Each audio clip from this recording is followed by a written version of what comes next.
Which one of these sounds better to you? Pay close attention to the low end.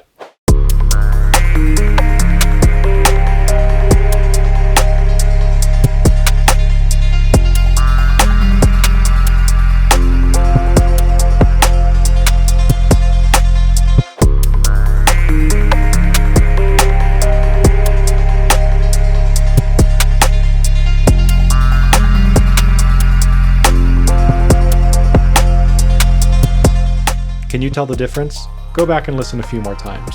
You may not notice anything unless you're listening on a system with a decent sub, and even then, it might be tough to hear if you don't know exactly what to listen for.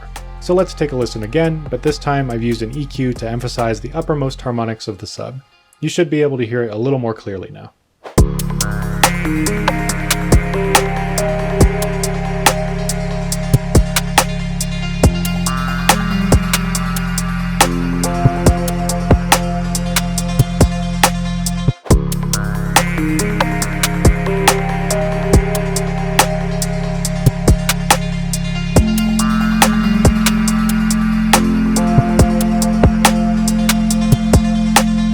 Do you hear that dissonance in the second example? This is something that's kind of driven me crazy for years, but I didn't have the understanding of the harmonic series or the sound design knowledge to come up with a simple solution. And I even doubted that there was even a problem. It's not really noticeable to the untrained ear, and after all, as long as my bass is playing the root of the chord, can it really be out of tune? Am I just hearing things? I recently made a video on Instagram talking about this exact topic, and I had quite a few people tell me that I was overthinking it, and a few people tell me that I was just flat out wrong, which tells me that this is a topic that needs a more thorough explanation than I can provide in a 30-second Instagram reel. Before I continue, be sure to like and subscribe so that more people can see the channel and learn this important stuff. If you're lost, let's start with the harmonic series.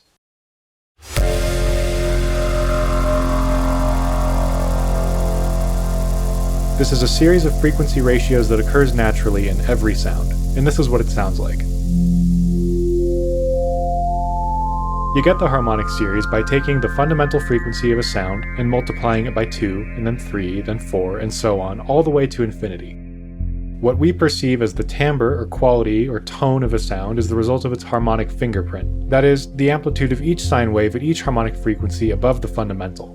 Or in some cases, like bell sounds, the inharmonics, the frequencies that don't quite line up with the harmonic series. This is why we can distinguish the sound of a flute from a violin or a piano or a human voice, even if they're playing the same note. We don't hear these sine waves at each harmonic individually, they just sort of blend into the overall tone of the instrument. So naturally, this applies to sub-bass as well. But this is where things start to get a little bit fuzzy.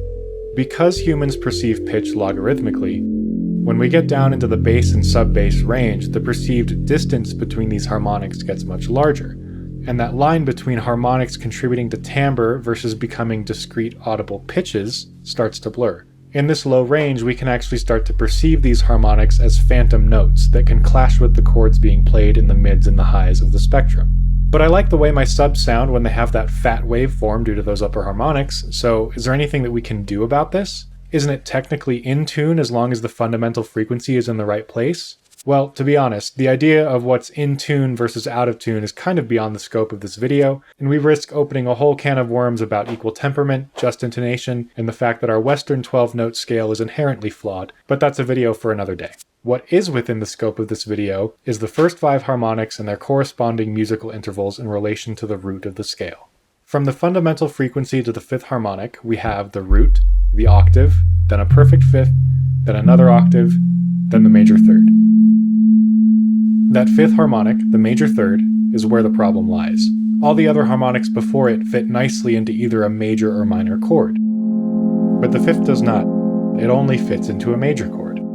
This mostly applies to more melodic stuff with rich harmonies and denser chords, so if you're making jump-up drum and bass that mostly uses the harmonics of the root note in the minor 2nd, or atonal tear-out guns, you can pretty much just ignore this and keep blasting away. But if we're making a melodic passage that needs to breathe and fit together harmonically, and we end up using a sub containing the 5th harmonic, we might find ourselves searching for a phantom note and getting increasingly frustrated that our chords sound like they're subtly, barely clashing with the bass, when we know that on paper they shouldn't be.